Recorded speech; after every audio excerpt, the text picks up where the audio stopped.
Vamos a ver la dispersión elástica, electrón-pión a baja energía. Y voy a elegir el pión con carga más. ¿Por qué este problema? Porque hemos hecho electrón-muón, electrón-electrón, y también hemos hecho partícula escalar. Voy a combinar las dos y por muy poco más trabajo sacamos esta otra. ¿Qué ventaja tiene? Bueno, la dispersión elástica electromagnética a baja energía nos va a servir como patrón para cuando se vea la estructura de los hadrones, del pión, del protón, etc., ver qué diferencias respecto a la dispersión de dos objetos puntuales nos enseñan la estructura del blanco. ¿Vale? Entonces vamos a tomar esto como patrón en la parte de electrodinámica, a ver cómo es una sección eficaz entre objetos puntuales, y en el siguiente capítulo introducimos la estructura del blanco para ir sacando los quarks. ¿De acuerdo? Ese es el plan. Bueno, diagrama de Feynman. Intercambiamos un fotón entre el electrón y un pión. El pión aquí es un objeto compuesto, pero a baja energía no resuelvo su estructura, así que lo dibujo como un objeto puntual. Este tiene momento P, a la salida va a tener momento P', que es la notación que utilizaremos después en el otro capítulo. Aquí tenemos momento K y spin S, momento K' y spin S'. ¿De acuerdo? Así que vamos a escribir la amplitud electromagnética, electrón-pión, pues es dos normalizaciones para el electrón, dos normalizaciones para el pión, un 2π4 delta de conservación de los momentos. Y ahora la parte, eso es la parte cinemática que sale siempre. Y ahora voy a escribir la M de Feynman, que es la amplitud, quitándole eso. ¿Vale? Entonces lo que sale de las reglas de Feynman, vamos a ponerlo aquí, pues es menos E, que viene del vértice del electrón, que tiene carga menos, y un más E del vértice del pión. Un menos E por una carga negativa y un más E por una carga positiva. Después, el pión hemos dicho que era una partícula escalar. Entonces, recordáis que la regla de Feynman para una partícula escalar era P más P'. Era la suma de los dos momentos. Porque el acoplo era derivativo, había una derivada, al sacar transformada de Fourier los momentos. El acoplo del electrón al fotón, sin embargo, llevaba una matriz gamma de Dirac. Así que aquí, función de onda, gamma de Dirac, función de onda.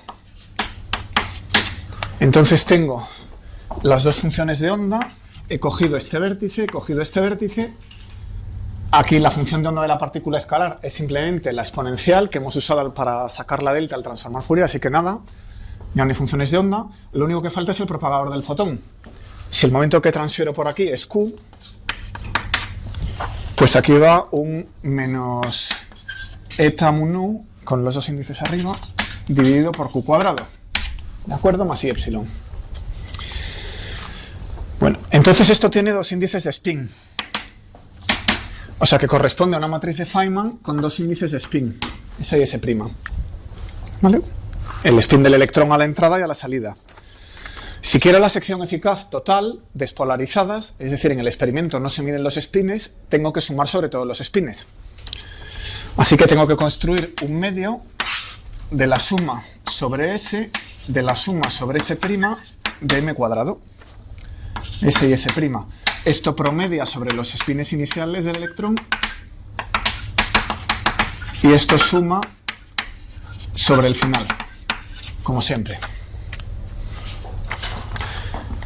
Cojo todo aquello, lo meto aquí y obtenemos un medio de cuarta entre Q cuarta, suma sobre S y S', U barra K', P más P', UK, U barra K, P más P', UK'. ¿Os acordáis de todo esto?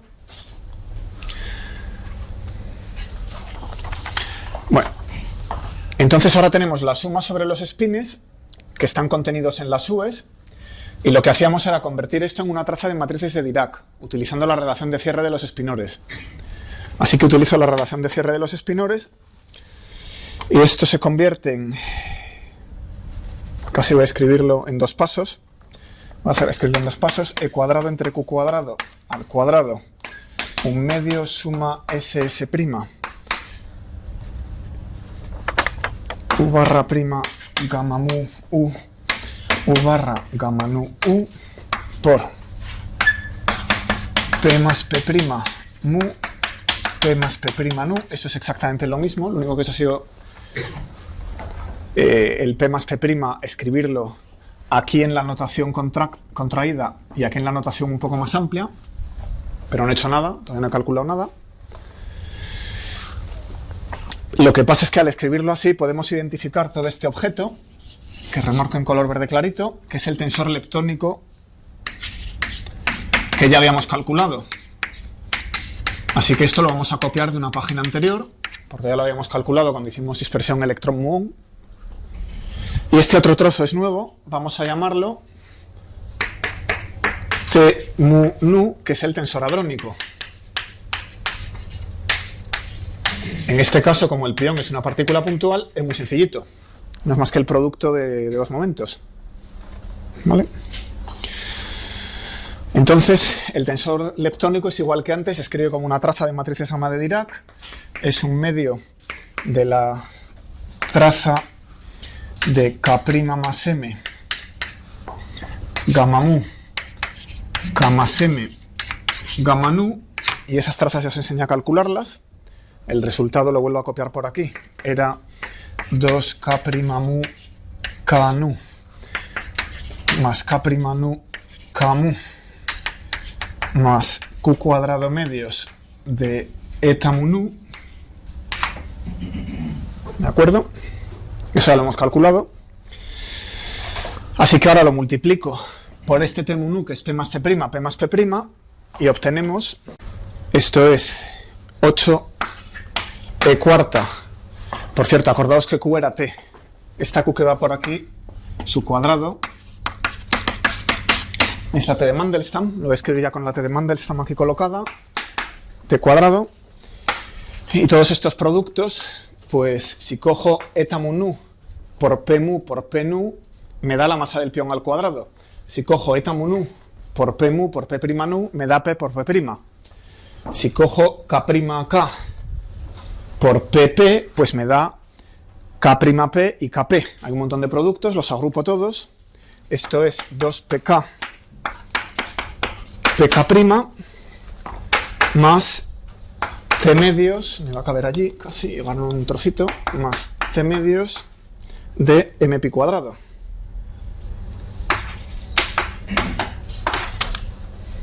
¿Vale? Eso es la Q cuadrado. Bueno, esto todavía no es muy bonito porque tengo por aquí P y K todavía flotando, pero ya tengo la T de Mandelstam. Entonces ahora hay que pasar esto a la huila S de Mandelstam.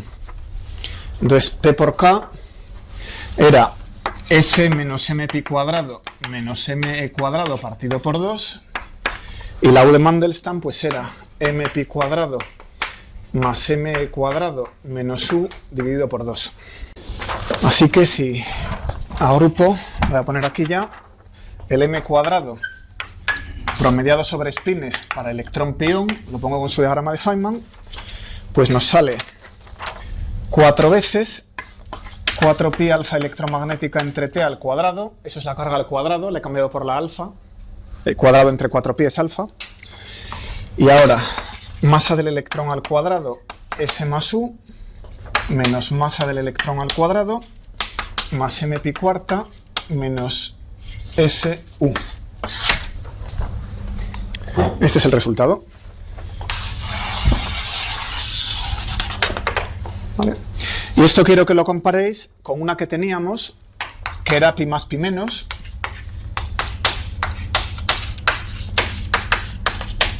A ver qué elementos hay en común, qué elementos son distintos. Pues en la pi más prima voy a dar electromagnética, y he puesto pi más prima porque es como si fueran partículas escalares distinguibles, ¿vale?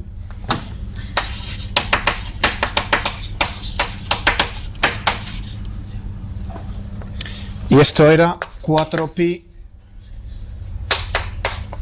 alfa entre t al cuadrado por s menos u cuadrado, ¿vale?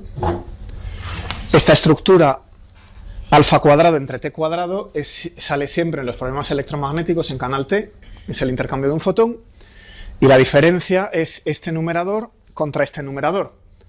Esto era para dos partículas sin spin, y ahora como tenemos spin, pues eso se ha complicado un poquito, ¿vale? Esta estructura sale siempre, y esto es nuevo.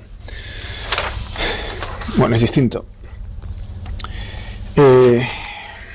Bueno, entonces ahora os vais acordando de todo, ¿no? Se os había olvidado todo, pero ya os he refrescado la memoria. Si cogéis este trozo, podéis calcular la sección eficaz.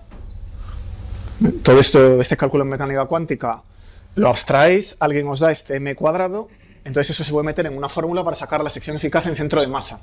Pero en el futuro, para estos problemas con hadrones, nos va a interesar el sistema del laboratorio. Entonces tenéis un problema en la hoja de problemas, que podéis, si no os sale, lo podéis mirar en el libro de Aitchison y Hay para ver la solución, donde repetís el cálculo que hicimos de la sección eficaz en centro de masas en el sistema del laboratorio, ¿vale? Bueno, voy a dar la solución y vais mirando ese problema. Entre tanto, lo haré, ese es uno de los que voy a hacer. Dado el m cuadrado, podemos obtener la sección eficaz en el sistema del laboratorio. Y esto sale alfa cuadrado entre 4k cuadrado seno a la cuarta de teta medios, un factor k entre k' y un factor coseno cuadrado de teta medios. Ese tipo de fórmula lo vamos a discutir en una clase de aquí a unas semanas, ¿vale? ¿Qué estoy viendo aquí? Aquí veo la fórmula de Rutherford, que se correspondía a la difusión por un blanco de masa infinita, difusión electromagnética pura. Aquí hay un factor de retroceso. Este factor es 1 si el blanco tiene masa infinita, por eso no sale en la fórmula de Rutherford, pero si el blanco tiene masa finita y retrocede contra el proyectil, pues hay una corrección. Y esto otro viene del spin, ¿vale? Como el electrón tiene spin, en la fórmula de Rutherford está pensada para partículas escalares sin spin, pues aquí nos sale un trocito más. Eso es más o menos lo que habíamos discutido hace 3 semanas. Entonces voy a ver ahora la aniquilación electrón-positrón para dar muón, que es otro patrón muy útil. Si uno quiere producir nuevas partículas muy pesadas, lo puede hacer aniquilando un par de partículas de las más ordinarias, por ejemplo, electrón-positrón, para producir algo más pesado. Pero necesitamos un patrón para comparar. Entonces, una reacción sencilla para poder hacer comparaciones es esta. ¿De acuerdo? Esto es electrodinámica relativamente controlada hace 60 años. Vamos a ver qué hay que poner aquí. Bueno, entonces, el trabajo, como aquí veis, 4 fermiones es más que para este cálculo. Pero tenemos ya gran parte del trabajo hecho porque la reacción cruzada la hemos tratado. Recordad que la reacción electrón-muón a electrón-muón ya la hicimos en detalle. Entonces lo único que hay que hacer es pasar el electrón al otro lado para que sea un positrón y el muón al otro lado para que sea un antimuón. Y con eso hemos acabado. Es un simple cruce, por eso nos molestamos al principio en estudiar el cruce. Bueno, pues esta reacción, tal como está escrita, era 2e cuarta s cuadrado más u cuadrado entre t cuadrado, donde estamos reconociendo el intercambio de un fotón en canal T entre el electrón y el muón. Entonces este cruce equivale a irnos al canal S, en el que el electrón y el positrón se aniquilan en un muón y un antimuón. Así que es un cruce de T por S. Dejo la variable U quieta y donde vea T pongo S. Así que el elemento de matriz electrón-positrón para dar muón es 2e cuarta t cuadrado más u cuadrado entre s cuadrado. Ya no hay que calcular nada, ¿vale? Reciclado. Bueno, tenemos la amplitud. Igual que en estos experimentos electrón-hadrón conviene el sistema de laboratorio, en electrón-positrón, en aniquilación, conviene el sistema centro de masas para maximizar la energía disponible. En los problemas de la hoja 1 habéis entendido por qué. La máxima energía disponible es en centro de masas. Los umbrales se ven en centro de masas dejando las partículas producidas en reposo. Así que esta reacción nos interesa en centro de masas, con lo cual esta sí es la cinemática ordinaria, nos referimos a todo lo que ya hemos hecho. Es aproximadamente 2 veces el momento, si desprecio la masa del electrón, que es muy pequeña, al cuadrado, que es 4p cuadrado. Aquí decimos que la masa del electrón es mucho menor que la energía de la reacción. Y la t es menos 2p cuadrado por 1 menos coseno de teta. Esta p es el módulo en todas partes, es el módulo del trimomento. Y la u es lo mismo, con un más por aquí. ¿Vale? Entonces, escribo esto en términos de las variables de Mandelstam, traducido a las variables centro de masa, como 2e cuarta, 1 más coseno cuadrado de teta, partido por 2. Esto no tiene dimensiones, esto no puede tener dimensiones. Las p cuadrados en este cociente se tienen que cancelar. Claro, todo es proporcional a p cuadrado, si la masa es muy pequeña. Luego aquí, si uno se queda con la masa del electrón, aquí hay correcciones m cuadrado entre p cuadrado, ¿no? Vale, eso es en el límite de altas energías. Entonces, la sección eficaz, si ya tengo la amplitud escrita así, en términos del ángulo en centro de masas, ese es el ángulo en centro de masas, la sección eficaz por unidad de ángulo sólido, en centro de masas, electrón-positrón, a mu menos mu más, pues es alfa cuadrado. Ahí, bueno, lo voy a dar en 2 pasos. Hay un 1 entre 64 pi cuadrado s por 2e cuarta por 1 medio de 1 más coseno cuadrado de teta. He cogido la fórmula que teníamos de siempre y he puesto el m cuadrado, que es lo mismo que alfa cuadrado entre 4s por 1 más coseno cuadrado de teta. ¿Vale? O bien, integrando la sección eficaz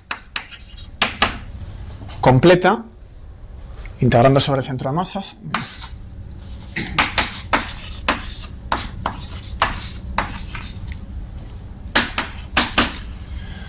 pues obtenemos 2pi, que es la integral azimutal, es trivial. Este diferencial de ángulo sólido escupe un 2pi, queda la integral polar, luego está el factor alfa cuadrado entre 4s y la integral de polar, que es entre menos 1 y 1 de diferencial coseno de teta de 1 más coseno cuadrado. Eso es un polinomio, 1 más x cuadrado, como siempre. Esto integra x cubo y eso integra x cubo tercios, se sustituye entre menos 1 y 1 y sale 4pi alfa cuadrado entre 3s. ¿Vale? Bueno, la sección eficaz es un área, es el área del blanco, para entendernos, en una reacción dada. Depende de la reacción. Ya no se puede asociar el área al blanco, sino se asocia al blanco y a la reacción con la que se mide el blanco. Bueno, y aquí tenemos S, que es una energía al cuadrado. Dimensionalmente está bien. La energía es el inverso de una longitud, o sea que esto sube arriba como un área. Vamos a poner las dimensiones.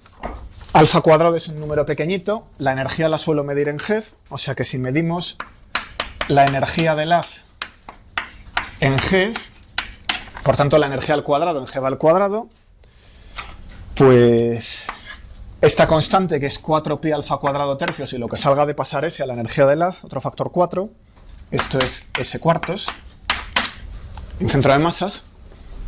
La energía del haz en centro de masas es un colisionador simétrico electrón-positrón. Pues esto es S cuartos, o sea que hay un factor 4 que sube arriba, lo juntáis con todo esto y lo que sale aquí son 20 nanobarn. O sea que las secciones eficaces electromagnéticas a altas energías son muy pequeñas. El tamaño típico de un núcleo era un barn, una fracción de barn, núcleo atómico, y aquí estamos hablando de la aniquilación electrón-positrón, que son nanobarn, donde la energía se da en GeV. ¿Vale? Si la energía es un GeV de aniquilación del haz, un GeV y un GeV, colisionando uno contra otro, son 20 nanobarn. O sea, son secciones eficaces pequeñas. La interacción es más débil que la interacción fuerte nuclear. ¿Vale? Es una interacción electromagnética que es más débil que la nuclear fuerte. Bueno, más cosas. ¿Qué ocurre si ahora, en lugar de muón-muón, pongo aquí electrón-positrón? Cosa que he evitado antes. Antes he puesto partículas distinguibles, diferentes. ¿Qué ocurre si pongo partículas iguales? El canal cruzado desde el que tengo que partir ahora es electrón-electrón. Esto es dispersión Moller, ¿verdad?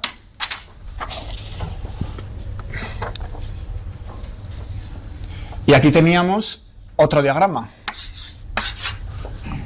que era este. O sea que no nos debe sorprender que aquí ahora tengamos otro diagrama. ¿Cómo es? ¿Qué pasa si el electrón sale como el electrón e intercambia un fotón en canal T con el positrón? Ese diagrama también es posible, ¿verdad? Al mismo orden de perturbaciones, puede aniquilar el electrón y el positrón, o puede hacer que el electrón intercambie un fotón con el positrón. O sea que hay un diagrama en canal S y un diagrama en canal T. Igual que en la dispersión Moller había dos diagramas cuando las partículas eran indistinguibles. Teníamos la interferencia con un signo menos entre el diagrama en canal T y el diagrama en canal U. ¿Vale? Bueno, ¿qué diferencia hay entre Moller y esta que se llamaba Baba? Pues que los dos diagramas que tenía la dispersión Moller nos daban un pico hacia adelante, esto picaba ángulo bajo, una divergencia de bajo ángulo, y por el cruce de las dos partículas, simetría de Bose, simetría de Fermi, son fermiones, teníamos un pico en 180 grados, pico hacia atrás. En la dispersión Baba esto no ocurre. Este diagrama nos da el pico hacia adelante, pero este diagrama no da pico hacia atrás.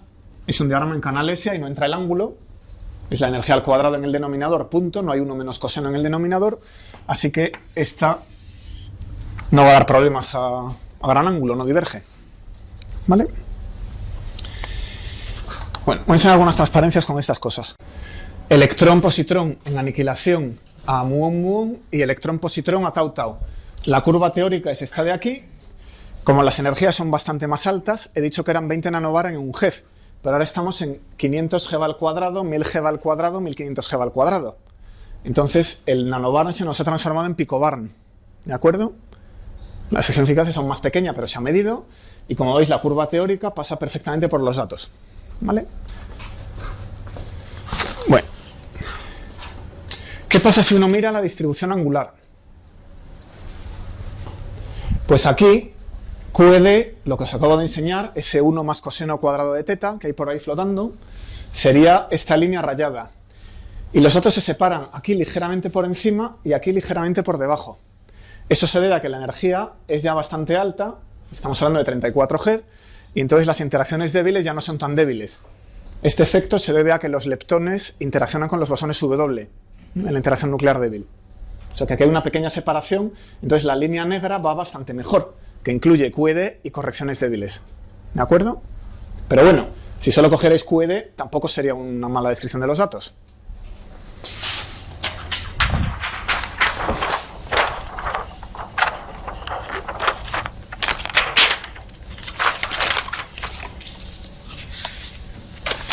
Bueno, voy a ver ahora la sección eficaz diferencial Baba. Este electrón-positrón, ¿cómo depende del ángulo? Aquí está. Vaya hombre, justo al revés de como lo he pintado en la pizarra. Aquí el ángulo cero es este. Aquí tenemos la sección eficaz diferencial de sigma respecto a omega, por cierto, multiplicada por S. ¿Vale? O sea que eso no es exactamente la fórmula que di antes, pero bueno, se le parece bastante. Aquí vemos la divergencia a bajo ángulo y no hay divergencia a gran ángulo. ¿De acuerdo? ¿Qué pasa si uno mira con mucha precisión? Estas medidas se han hecho con gran precisión. Entonces me interesa esta gráfica. Esto es la sección eficaz de dispersión Baba, mirada a muchas energías. Aquí hay varias energías. Y lo que estoy extrayendo es alfa, es la constante de acoplo. Hago un ajuste a los datos, cómo cae con la energía, y saco la carga del electrón. ¿Vale? Entonces, vemos, claro, si la carga del electrón fuera una constante clavada universal a todas las energías, veríamos una línea recta en esta gráfica. La carga del electrón medida a distintas energías vale siempre lo mismo. Sin embargo, vemos que los datos se mueven ligeramente. Aquí estamos en 135, bueno, es el inverso de alfa, sabéis que en física atómica se mide como 137, alfa es 1 entre 137. Por aquí en la zona del Higgs estamos en 135 y luego cae ligeramente a 130. ¿Vale? O sea que alfa, o la carga del electrón, varía ligeramente con la energía, una vez ajustados los datos. ¿Eso a qué se debe? O sea, esto ya es el trabajo fino, ¿de acuerdo? Esto se debe a las correcciones de orden más alto en mecánica cuántica. ¿Cómo apagaba este proyecto? Aquí. Excede el nivel de este curso, calcular correcciones de orden más alto. Pero os informo de que existen. Pues se habla de un lazo, one loop en inglés, ¿verdad? Y las correcciones son del siguiente tipo. En dispersión baba, electrón-positrón, teníamos un diagrama en canal S que acababa en electrón-positrón. Pero ¿qué pasa si en el estado intermedio ese fotón fluctúa virtualmente en un par electrón-positrón? Eso se puede calcular, es un orden más en teoría de perturbaciones. Entonces tengo el diagrama que teníamos, era solo esta mitad hasta aquí, e cuadrado, pues ahora hay otro trozo hasta orden e cuarta. Lo que ocurre es que el cálculo es muy técnico, entonces eso es de nivel de máster. ¿De acuerdo? Bueno, e igualmente, a ese mismo orden en teoría de perturbaciones puede pasar esto. Que el electrón y el positrón iniciales, antes de aniquilarse, intercambian un fotón. Pero se aniquilan con ese fotón en vuelo. De manera que en teoría de perturbaciones tenemos todo esto a la vez. ¿Vale? O igualmente en el estado final. ¿Vale? Entonces el cálculo de esas cosas es muy técnico. No lo voy a hacer. Pero el efecto es el que os acabo de enseñar. ¿Sí? Es hacer que la carga del electrón varíe ligeramente con la energía. Bueno, al que le interese lo pueden ver en los libros de teoría de campos, en el Peskin, por ejemplo. Esto da varios efectos. A baja energía hay dos importantes. Uno es que la carga del electrón cambia de manera efectiva con la energía, y otro es que el electrón adquiere un momento magnético anómalo. Ese 2, el momento magnético 2, que deberían haber calculado en el problema 5.5 del Halsen, debido a estas correcciones es 2,002. Cambia un poquito. Bueno, eso no lo vamos a hacer.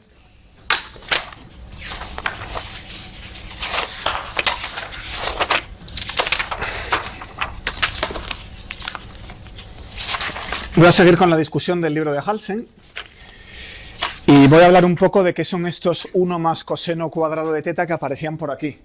Esos numeradores con dependencias angulares, ¿qué contenido físico tienen?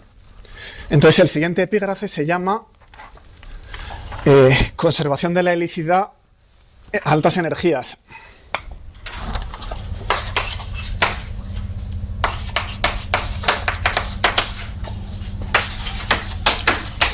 ¿Quién se acuerda de lo que era la helicidad?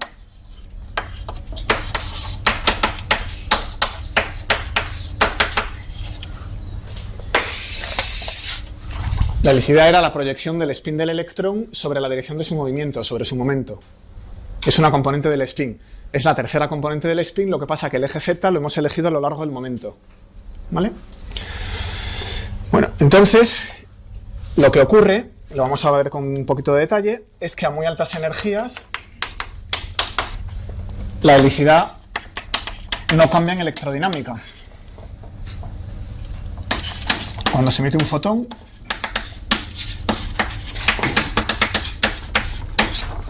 ¿vale? Es decir, aquí tenemos un electrón, ahí se va, emite un fotón, ese es el esqueleto de todos los diagramas de Feynman que hemos escrito. Bueno, pues cuando esto ocurre, el momento va hacia allí, el momento va hacia allí, este es P en la notación que hemos venido usando. La helicidad puede ser positiva o negativa. Vamos a poner la positiva, por ejemplo. Imaginemos que el electrón tenía el spin orientado en paralelo al momento, eso es lo que sería la S. Bueno, pues la proyección del spin sobre el momento no cambia. Fijémonos que el momento sí que ha cambiado, o sea que el spin también ha cambiado. Lo normal es que el spin cambie. Es una combinación lineal. Este spin es ahora una combinación lineal de los dos anteriores. positivo y negativo. Sin embargo, lo que se conserva es la proyección del spin sobre el momento. Eso no ha cambiado. O sea, el spin gira, pero gira lo mismo que el momento. Eso es curioso. Esto es porque el fotón es de spin 1 y se acopla con una matriz gamma de Dirac, como vamos a ver ahora. Si lo hiciéramos con un escalar no funcionaría. Si aquí intercambiáramos un pión, nucleón, nucleón, pión, intercambiando un escalar, eso no funciona. La helicidad se puede cambiar en el vértice, ¿vale? Bueno, gamma mu también funciona con las interacciones débiles. Gamma mu, gamma 5 también conservaría la helicidad, ¿vale? Es porque tiene un intercambio aquí con un vector, ¿vale? Entonces, para ver esto voy a dar un rodeo. Para demostrarlo, voy a introducir algo que se llama quiralidad. Entonces tengo que recordar las propiedades de la matriz gamma 5. La matriz gamma 5, que habíamos definido como I gamma 0, gamma 1, gamma 2, gamma 3, y que satisfacía gamma 5, gamma mu igual a 0, anticonmutada con todas, y gamma 5 al cuadrado igual a la identidad 4×4, ¿vale? Pues me permite definir dos proyectores.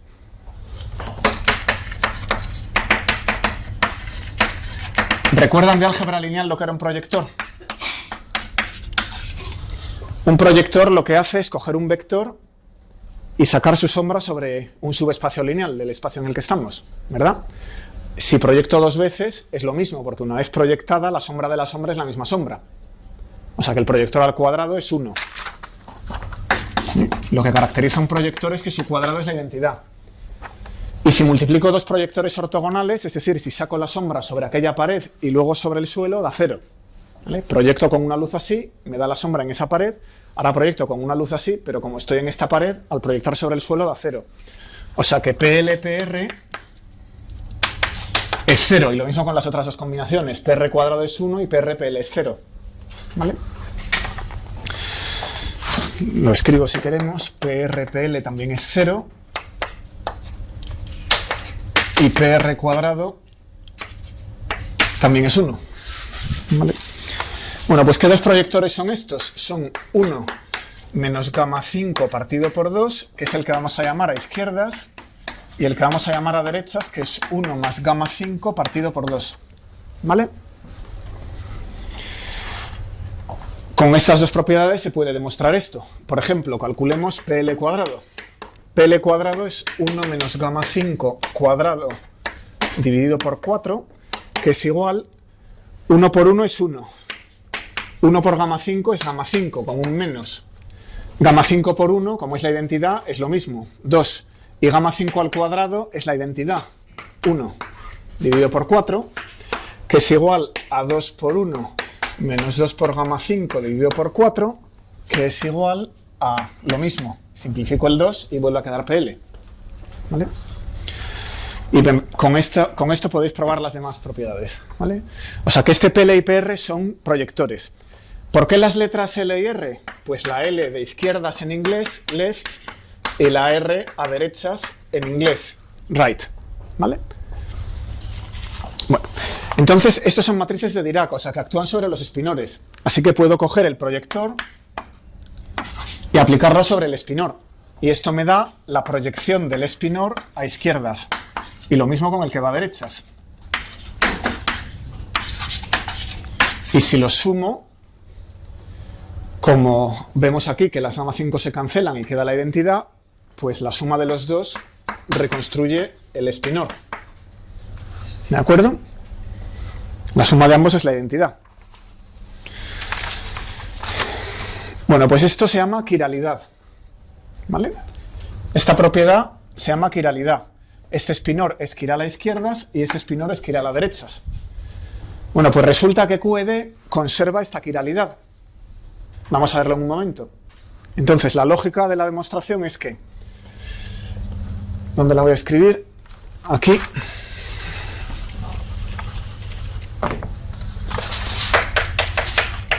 QED conserva esta quiralidad, esta nueva propiedad que acabo de definir, de manera que si entra un electrón proyectado left según esta quiralidad, que no tenemos mucha intuición, vuelve a salir proyectado left.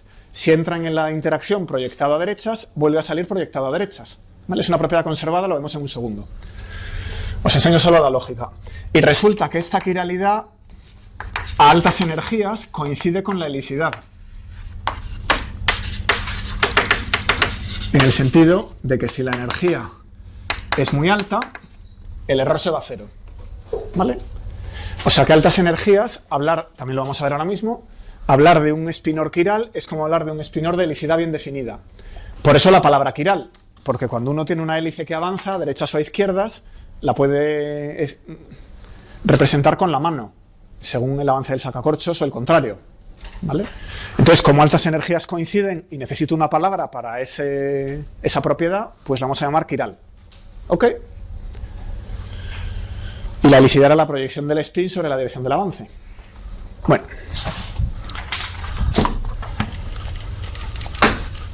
Entonces, el plan es demostrar que esta quiralidad, en efecto, es respetada en QED y a continuación demostrar que coincide con la helicidad a altas energías.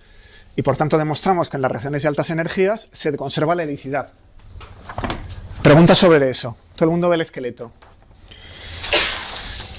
Bueno, pues la primera parte, vamos a ver que QED conserva la quiralidad, es muy sencilla. Vamos a fijarnos en el vértice. En QED las interacciones ocurren con este vértice, U barra gamma mu por U. ¿De acuerdo? Entonces, U barra es la suma del de izquierdas y el de derechas. Esto lo hago aquí aparte. Esto es UL más UR conjugado gamma 0, ¿verdad? Y la U es sencillamente UL más UR, como hemos descompuesto antes. Lo escribo todo y obtengo UL más UR conjugado gamma 0 gamma mu UL más UR. Bueno, este 0 es arriba, pero como la métrica es más, menos, menos, menos, da igual que esté arriba que esté abajo. Vale, entonces combinamos y esto es U barra L gamma mu UL, abriendo paréntesis, más U barra R gamma mu UR, más U barra L gamma mu UR, más U barra R gamma mu UL. ¿Vale? Bueno, voy a ver que esta parte es 0. Esta parte se anula. Si esto se anula, lo que queda conserva la quiralidad, porque en la interacción entra el electrón a izquierdas y sale a izquierdas, o entra el electrón a derechas y sale a derechas. Ambas quiralidades se acoplan con igual fuerza, es una suma de las dos cosas, pero no se mezclan, siempre que esto se anule. Vamos a ver que eso en efecto se anula. Entonces, veamos que eso es 0, lo voy a hacer aquí. UL gamma mu UR, basta con hacer uno, el otro es el conjugado. Pues, ¿qué es este U barra L? Pues eso es lo que queremos demostrar. Entonces, U barra L es U daga 1 menos gamma 5 partido por 2 y luego hay un gamma 0, luego viene este gamma mu y luego se me presenta un UR que es 1 más gamma 5 partido por 2 por U. ¿Vale? He sacado los proyectores explícitamente, lo que es esta L y esta R lo he sacado ahí. Bueno, entonces la propiedad que quiero usar es que gamma 5 al cuadrado es 1, pero la gamma 5 está metida en medio de estas dos cosas. O sea que tengo que anticonmutar uno de los trozos, o este a la derecha o este a la izquierda, para juntarlos. Así que anticonmuto este para allá, el 1 conmuta con todo, llega al otro lado, y el gamma 5 cada vez que pasa cambia de signo. Así que cambia aquí de signo una vez y cambia aquí de signo otra vez. Como cambia dos veces de signo es como si no hiciéramos nada. O sea que esto es lo mismo, todo este trozo es lo mismo que 1 menos gamma 5 partido por 2, 1 menos gamma 5 más, ha pasado para acá con el mismo signo, gamma 0, gamma mu, pero eso es el proyector a izquierdas por el proyector a derechas que hemos calculado antes y se anulan. Esto es 0, ¿vale? Así que en efecto esto es 0, ¿ok? Porque es proyectar en dos direcciones perpendiculares. Vale, así que la quiralidad se conserva. Estos términos son 0 y lo que queda conserva la quiralidad. Primera parte, vista. A ver la segunda. Resulta que a altas energías la quiralidad coincide con la helicidad. Bueno, entonces, para ver esto, voy a introducir una representación distinta de las matrices de Dirac. La representación que hemos visto hasta ahora es la de Pauli-Dirac y es útil para hacer contacto con la física de bajas energías que conocen de física cuántica y de física atómica. Si uno quiere calcular correcciones a un átomo, correcciones de electrodinámica, lo que conviene usar es la representación de Pauli-Dirac. Pero altas energías no es la más conveniente, ¿vale? Voy a introducir ahora la representación de Weyl.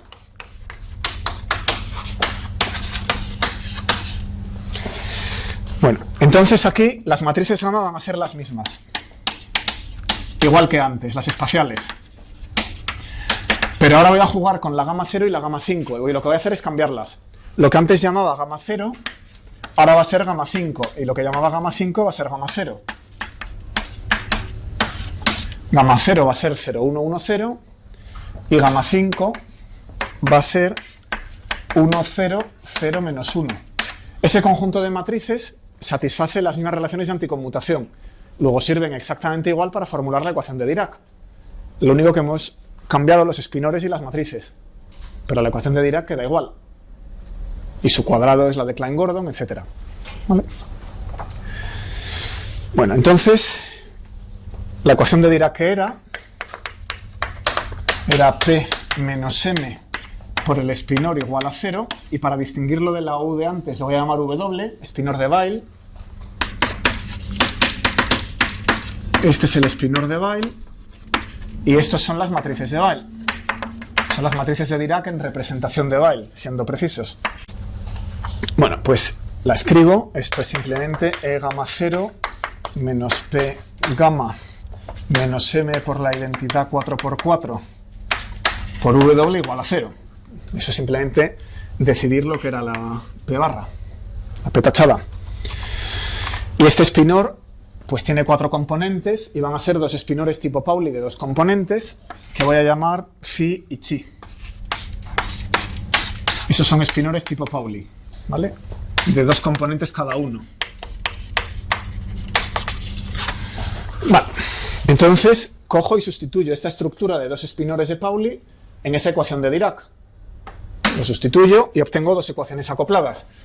La primera, que es sigma por P sobre Phi igual E entre P Phi menos M entre P Chi, y la segunda, que es sigma por P Chi igual menos E entre P Chi más M entre P Phi.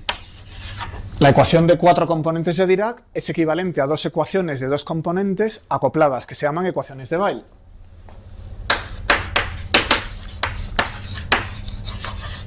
Bueno, veamos para qué sirve esto. El proyector este a izquierdas que hemos definido antes, 1 menos gamma 5 partido por 2, ¿qué pinta tiene en esta base de las matrices de Dirac? Pues sustituyo gamma 0 y gamma 5 y resulta 0, 0, 0, 1. Y el proyector a derechas es el complementario, es 1, 0, 0, 0. Y su suma es la identidad, claro. ¿Vale? Se ve aquí. Cojo gamma 5, que ahora es diagonal. Fijémonos que en la base de Pauli-Dirac la gamma 5 era esta otra. Entonces eso no iba a salir tan sencillo. Estos proyectores a izquierdas y a derechas salen muy sencillos si la gamma 5 es diagonal en esta base. Por eso hemos introducido la representación de Weyl. Así que si a la identidad le sumo este 1 y divido por 2, pues me queda este 1 aquí. Si le sumo este menos 1, me queda 0 abajo. Y al revés, si cambio el signo, este 1 contribuye y arriba no queda nada, ¿vale? Y eso son todo submatrices 2×2 siempre, ¿eh? Esto es siempre 2×2. Bueno, pues en esta base, Phi es la proyección a derechas y Chi es la proyección a izquierdas. O sea que lo que llamábamos spin hora izquierdas, UL, aquí va a ser WL, PLW es sencillamente 0chi, y WR, que es PRW, es sencillamente phi 0, a izquierdas y a derechas. ¿Vale? O sea que en esta base el de arriba es el de izquierdas, el de abajo es el de derechas, cosa que antes no era obvio, antes era una mezcla de las dos. Bueno, pues ¿qué pasa a altas energías?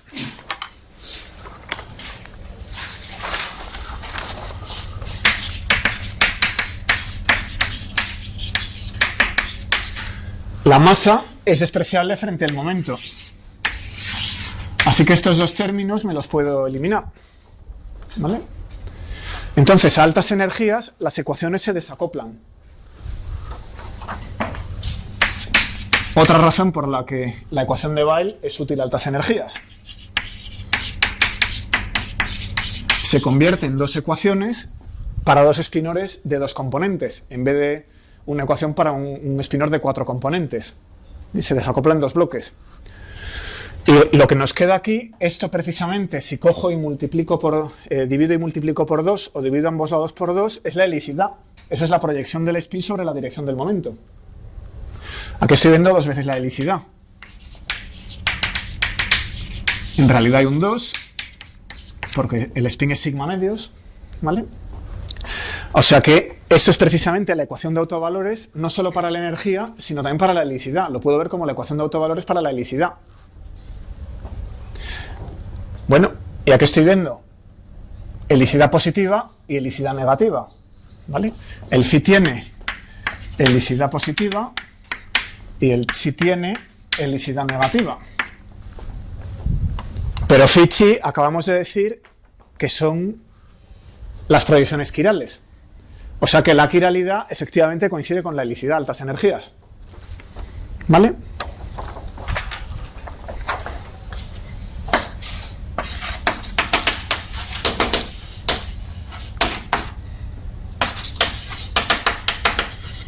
Si la energía o el momento son mucho mayores que la masa del electrón, las dos cosas coinciden. Entonces hemos acabado, como la quiralidad se conservaba, a altas energías la helicidad también.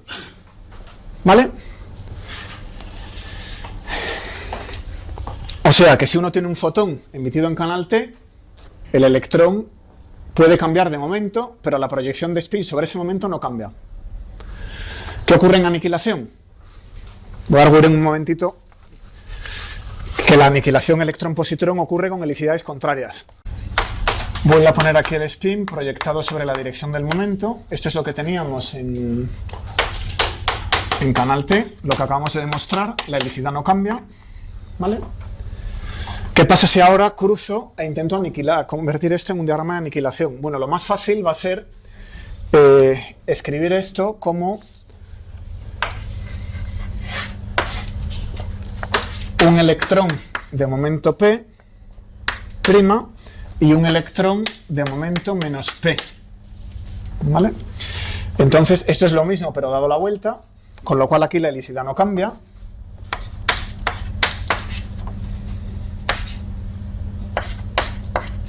La proyección de la helicidad no cambia. Lo que ocurre es que aquí tengo menos P. Eso en realidad tengo que interpretarlo como un positrón. Hago la interpretación partícula que viaja al revés, como hacia atrás en el tiempo, como una antipartícula, con lo cual le doy la vuelta al momento y cambio el electrón por el positrón, pero eso no tiene nada que ver con el spin. O sea que esta parte queda igual, electrón de momento P' a izquierdas, por ejemplo, pero aquí abajo me queda un positrón con la helicidad al revés. Por tanto, a derechas. ¿De acuerdo? Un electrón de momento menos P no cambia la helicidad. Si cambio el momento para convertirlo en la antipartícula, la helicidad ha quedado al revés. O sea que la aniquilación, así de manera heurística, ocurre con helicidades contrarias. A altas energías, claro, hay que poder tirar las masas en esta ecuación. ¿Vale?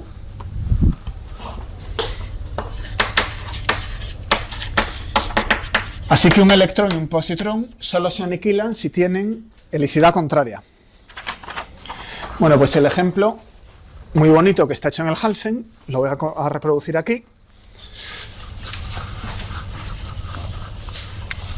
Es utilizar esto para sacar la estructura angular de la sección eficaz que hemos visto antes, en electrón-positrón, a muón-muón. Estábamos hablando en centro de masas de un electrón que se aniquila con un positrón y salen un muón y su antipartícula. ¿Vale? Bueno, entonces hemos dicho que se pueden aniquilar si las helicidades son contrarias. Por ejemplo, si son así. Con estas helicidades, con esos espines, por tanto helicidades contrarias, uno a derechas y el otro a izquierdas, podemos aniquilarlos. ¿Vale? Y para crearlos lo mismo, si la energía es lo suficientemente mayor que la masa del muón, pues aquí uno tendrá que salir a izquierdas y otro a derechas. ¿Qué quiere decir eso? El que tengan helicidad contraria quiere decir que en centro de masas la proyección del spin es la misma.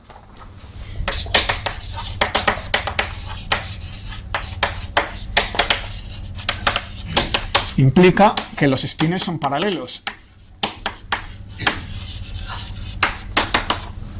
Claro, eso, si los spines son paralelos, el spin total no puede ser cero, tiene que ser 1. Un medio más un medio nunca puede venir de 0. Claro, el spin del fotón es 1. Se aniquilan en un fotón y el fotón tiene spin 1. Lo curioso es que se podrían haber aniquilado con spin 1, pero tercera componente 0. Eso es el contenido no trivial. En la componente 0 no está. El fotón tiene dos polarizaciones, una izquierdas y una derechas. O sea que se aniquilan con spin 1, tercera componente 1 o menos 1. ¿Vale? Bueno, pues este es el spin proyectado sobre el eje Z. Y después de la reacción tenemos un eje OZ'. Entonces aquí la proyección del spin sobre el eje Z es 1 menos 1 y aquí la proyección sobre el eje OZ' es 1 menos 1. Pero el eje es distinto. Entonces la amplitud tiene que tener una matriz de rotación de spin. Eso se ve en mecánica cuántica. Tenemos un spin 1 proyectado sobre un eje que va a parar a un spin 1 proyectado sobre otro eje. Voy a hacer una tabla con las posibilidades. Hay 4 amplitudes.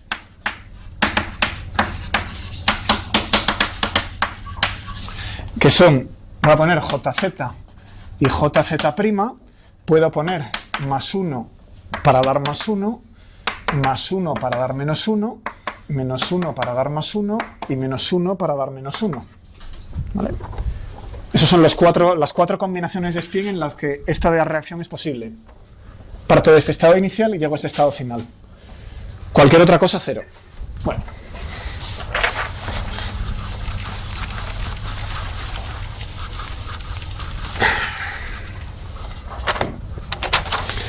Entonces, la amplitud, ¿qué trabajo angular hace aquí? Tiene que coger ese eje y rotarlo aquí. Entonces aquí hay una rotación del eje Z que puedo conseguir, por ejemplo, rotando alrededor del eje Y.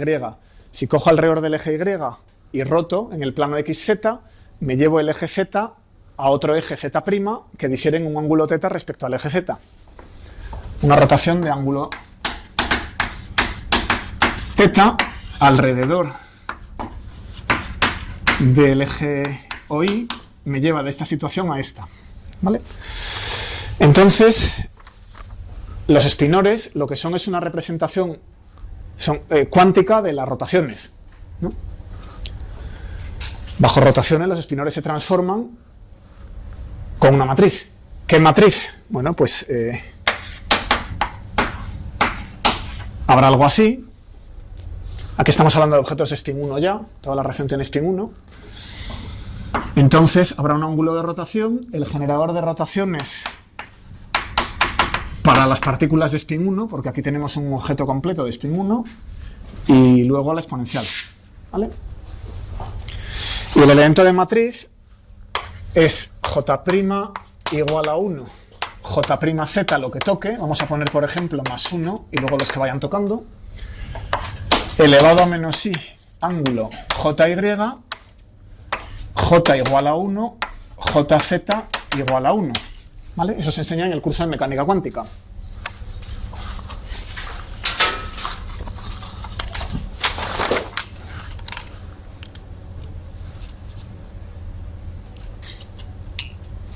Bueno, ¿cómo se llaman esas matrices? Aquí 1 menos 1, lo que toque, ¿vale? Eso se llaman matrices de rotación de Wigner, ¿verdad? Son unos simbolitos de 1, 1, 1. Esos son las JZ que van cambiando, más 1, menos 1, menos 1, 1, menos 1, menos 1, y están tabuladas normalmente junto a los Clés-Gordon.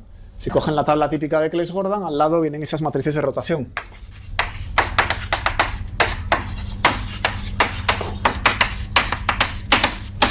Bien. Representan las rotaciones del espacio ordinario en la base de spin 1, o la de spin 3, o la que toque, ¿de acuerdo? Bueno, pues esta de 1, 1, que por cierto es igual a la de 1 menos 1 menos 1, si lo calculan o lo miran en una tabla, pues es un medio de 1 más coseno de teta, ¿vale? Y la otra que es diferente es de 1 menos 1, 1 del ángulo, que es igual a de 1, 1 menos 1 del ángulo, que es igual a un medio de 1 menos coseno de teta, ¿vale? Voy a escribirlo en términos de variables de Mandelstam. Esto viene a ser menos u entre s. La combinación 1 más coseno la teníamos en u. Ignoro las masas, ¿vale? Me fijo solo en los momentos, altas energías, que es cuando todo esto se aplica. Así que tiro las masas. Eso es menos u entre s. Y aquí veo la combinación 1 menos coseno que sale de t. Le quito las dimensiones. Esto es menos t entre s. ¿Vale?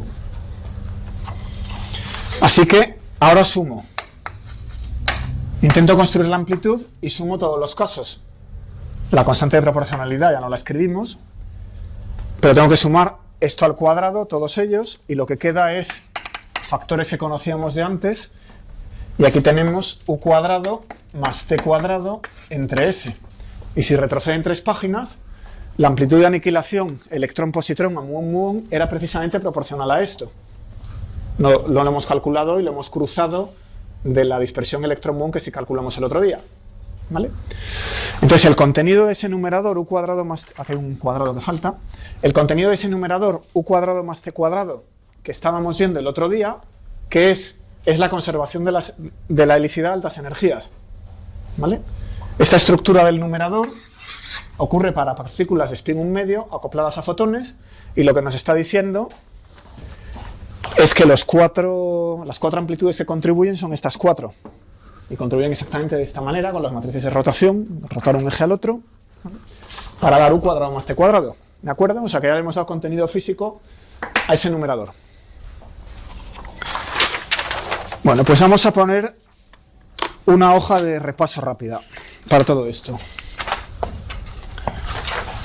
He terminado con la dispersión fermión-fermión en electrodinámica, lo escribo todo y nos vamos a la dispersión con fotones.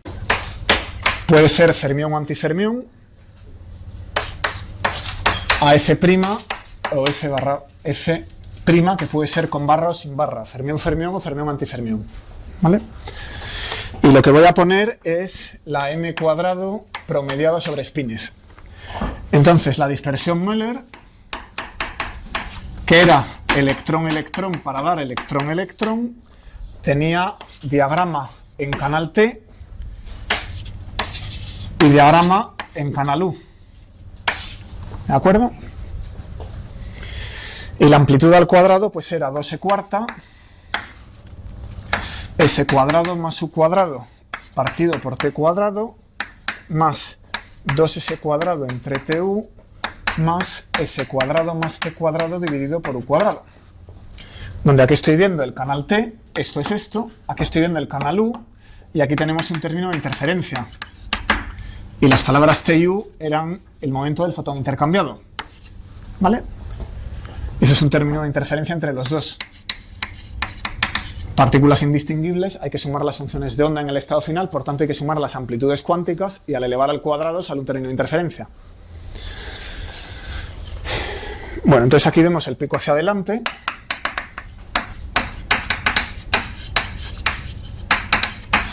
que lleva el 1 menos coseno de teta en el denominador al cuadrado, y aquí vemos el pico hacia atrás, lleva el 1 más coseno de teta. ¿Vale? La U es proporcional a 1 más el coseno de teta. Bueno, ¿qué pasa si hacemos electrón-muón para dar electrón-muón? Entonces, solo tenemos este diagrama. Esto es la de electrón-muón, electrón-muón. 2e⁻, s cuadrado más u cuadrado entre t cuadrado. Porque como el electrón y el muón son distinguibles, no puedo intercambiarlos. Así que todo lo demás, nada. Ni hay segundo término, ni hay término de interferencia. Y la que hemos visto hoy, la dispersión baba,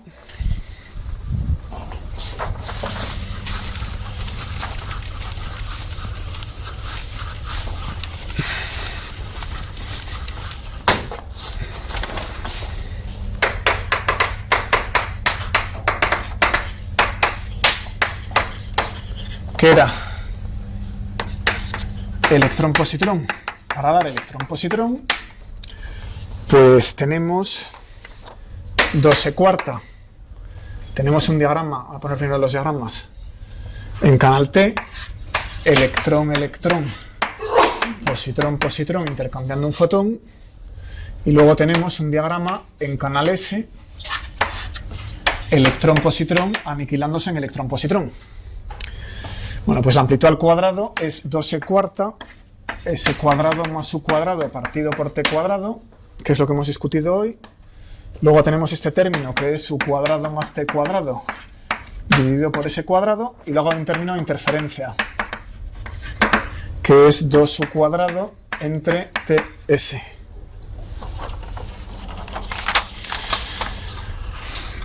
Se puede deducir de Möller cruzando. Si cogéis y cruzáis s y u, pasáis de aquella fórmula a esta.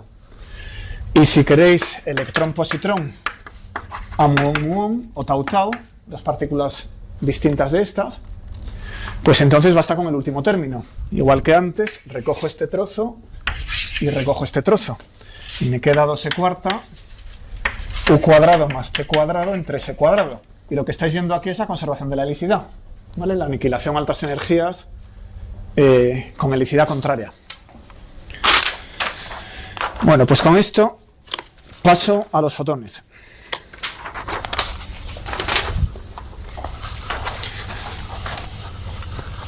Vamos a hablar entre hoy y el jueves, y sigo yo, de dispersión Compton.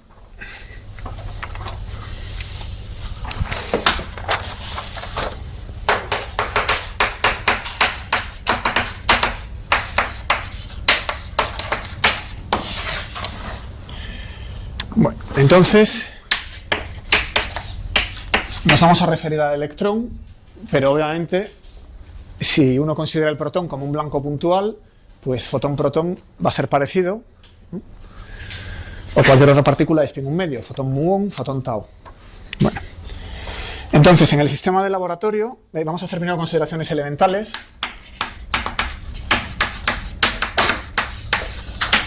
Esta parte es de física cuántica de tercero, de segundo. La repaso. Me voy al sistema de laboratorio, en las que el rayo gamma golpea al electrón y el electrón está en reposo. Así que antes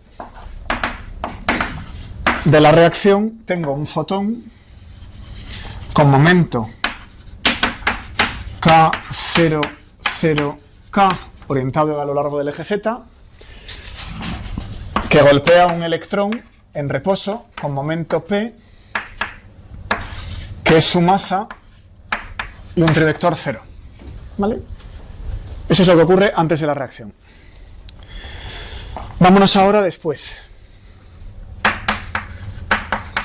El fotón se dispersa del electrón y tenemos, por cierto, esta variable se suele llamar también omega, la energía del fotón.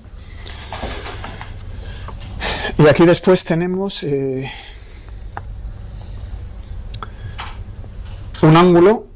El fotón se ha dispersado un cierto ángulo y ha cambiado de longitud de onda. ¿Vale?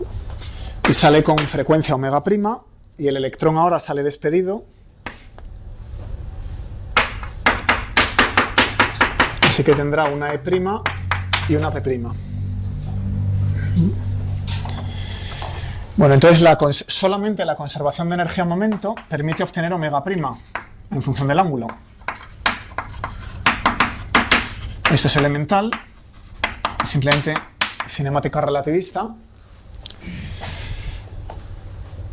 M cuadrado es P' cuadrado, que es igual, utilizo conservación, pues P más K menos K' al cuadrado, eso es la conservación.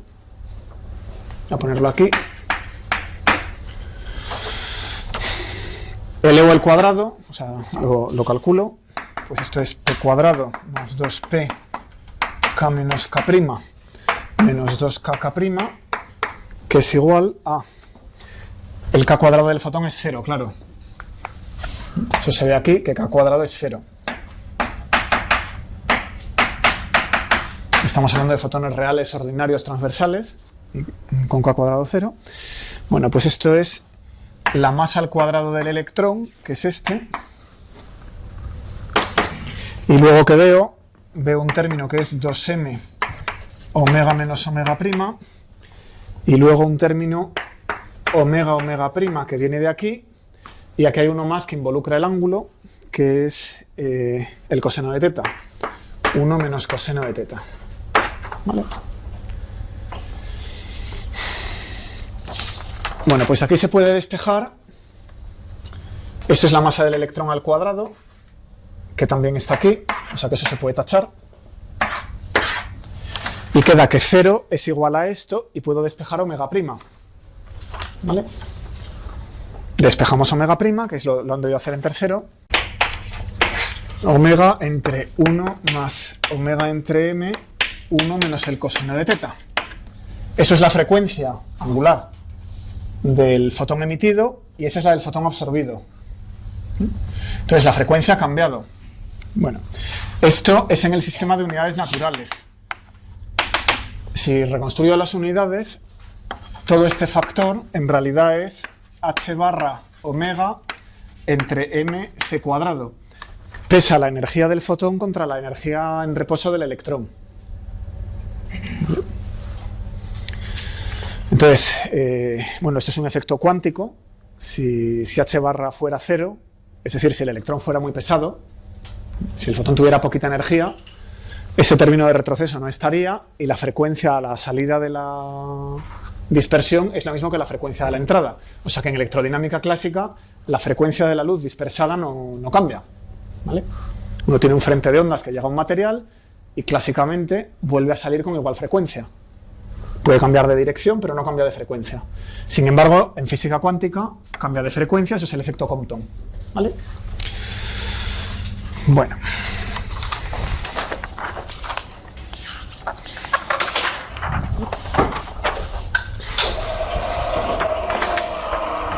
Esta fórmula, en las universidades con un poquito más de dinero que la nuestra, se hace en el laboratorio de alumnos. ¿Vale? No es un experimento muy difícil.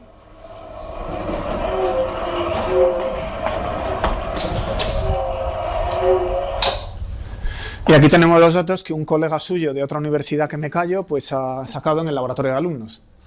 ¿Ok? Aquí tenemos la fórmula teórica, esto es el ángulo y aquí tenemos la energía, cómo cambia la energía, y vemos que la fórmula pues, teórica va de miedo por los datos de un alumno. ¿Ok? O sea que eso está muy bien entendido, es física de 1915, 1920.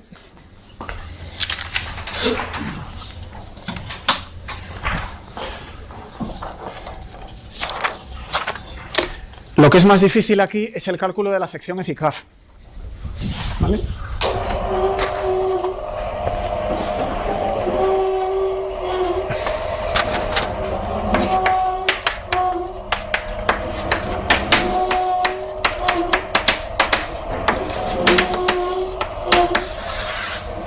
Es decir, esta parte es elemental, es sencillamente lo que puede pasar. Si se diera la dispersión, ¿cómo cambiaría la frecuencia del fotón?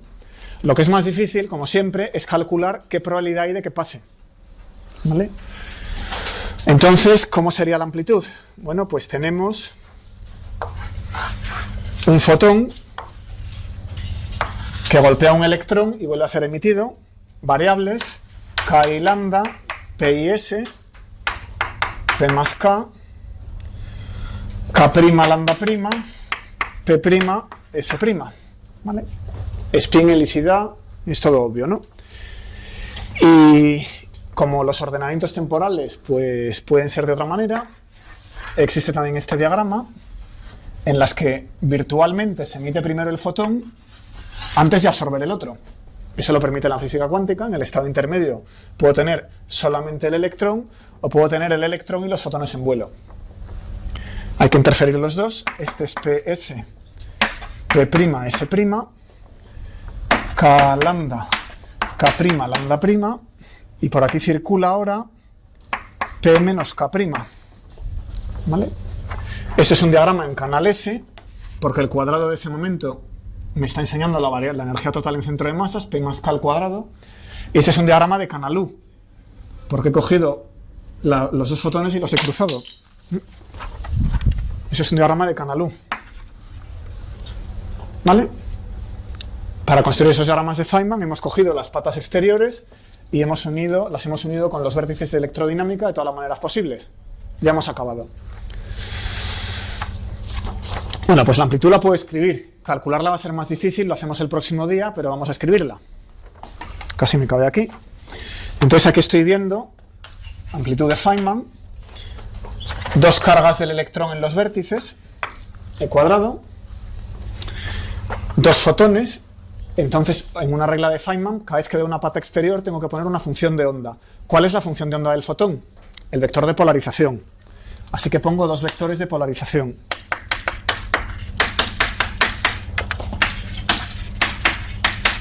¿Vale? Una para cada fotón.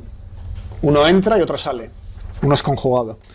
Y a continuación veo dos electrones. Pues pongo las dos funciones de onda. ¿Qué son las funciones de onda de los electrones? Los espinores. Así que U barra de P' y S', y al final de los tiempos pondré U de P y S. ¿Vale? Funciones de onda de los fotones, funciones de onda de los electrones, y ahora tengo que tener dos trozos. Y me faltan por poner los vértices y el propagador. El propagador lo vimos en la lección 2 o 3, hace muchísimo ya, que no hemos usado un propagador de un fermión. Los vértices sí los hemos estado usando todo el rato, son las gamma mu de Dirac. ¿Vale? Vamos a irlo poniendo. Entonces voy a empezar por este diagrama. Entonces este diagrama lo primero que veo es una gamma de Dirac aquí. ¿Qué índice le pongo? Como va con el vector nu, se acopla al fotón que lleva la nu, le voy a poner una nu, gamma nu, ¿vale? Y al final, cuando emito el otro fotón, pues tengo otra gamma de Dirac que se acopla a este fotón mu, luego voy a tener gamma mu. Y entre medias tiene que estar el propagador del electrón.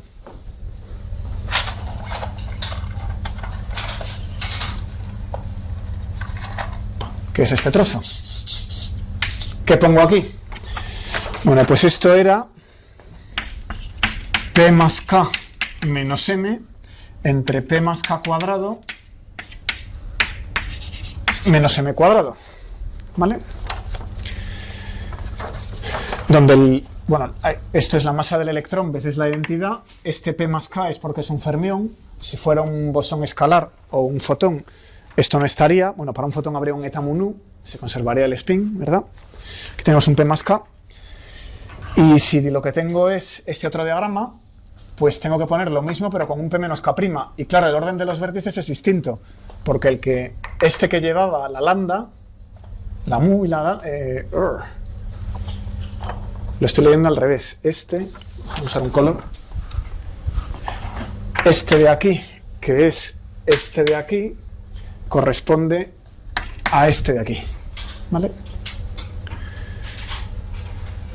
Y la gamma mu que va con este epsilon mu corresponde a este otro. Bueno, pues el otro diagrama es lo mismo, pero he cambiado los fotones. Eso, claro, al cambiar nu por mu es como cambiar esta gamma nu por aquella gamma mu. O sea que este otro diagrama es gamma mu, luego el propagador correspondiente, gamma nu. Y ese propagador pues es P menos K' más M, P menos K' cuadrado menos m cuadrado. ¿Vale? Esa es la amplitud. Entonces, si ahora queremos calcular la sección eficaz, ¿qué hay que hacer? Pues hay que coger este horror, elevar al cuadrado y pasarlo a la fórmula de la sección eficaz y sumar sobre los espines. O sea que es trabajo. Entonces, con los 5 minutos que me quedan, no tengo tiempo de hacer todo eso, queda para la próxima vez, pero voy a haceros un comentario sobre la invariancia Gauge.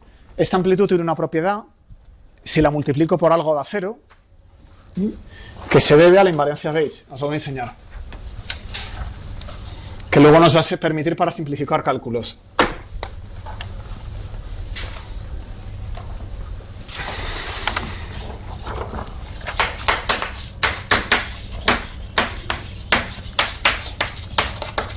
Vamos a hacer una nota.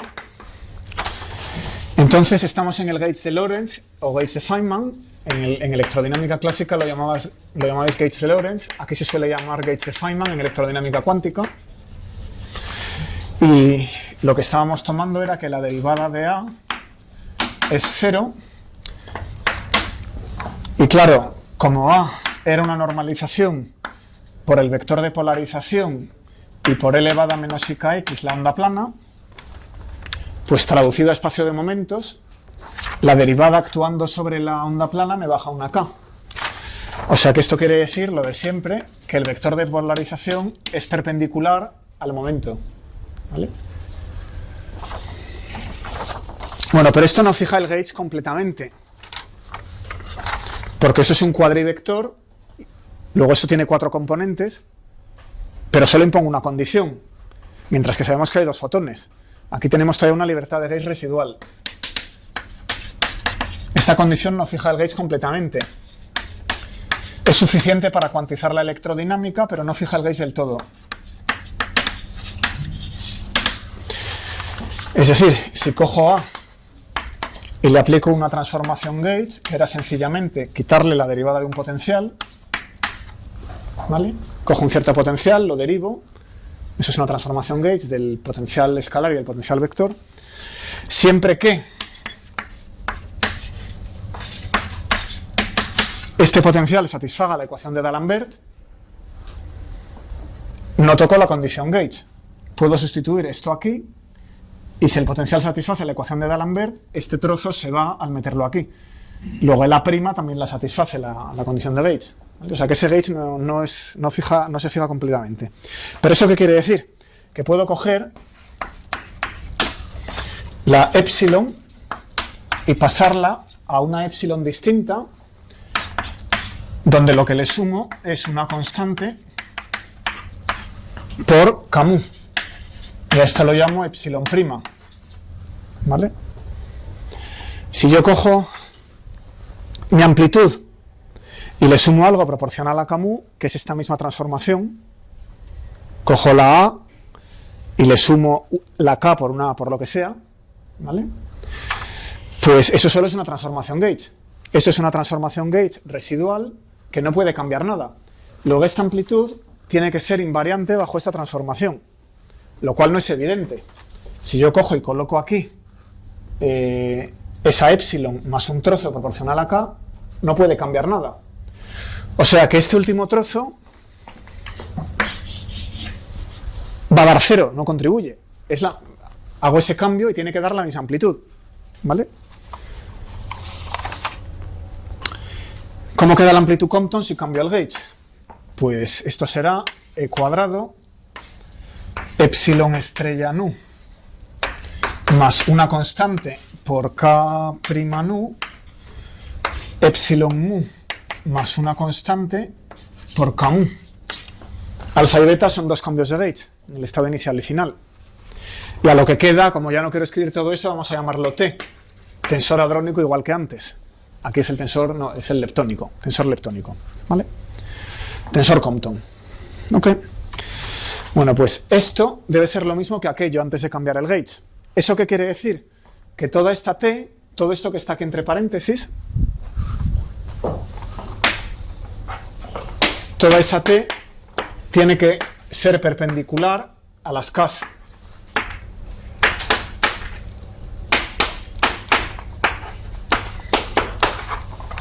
¿Vale? O sea que sin calcularla tenemos una propiedad. Esa T es perpendicular a las K. Eso es la invariancia H, que el próximo día nos va a ser útil para reducir el montón de productos que salen de aquí.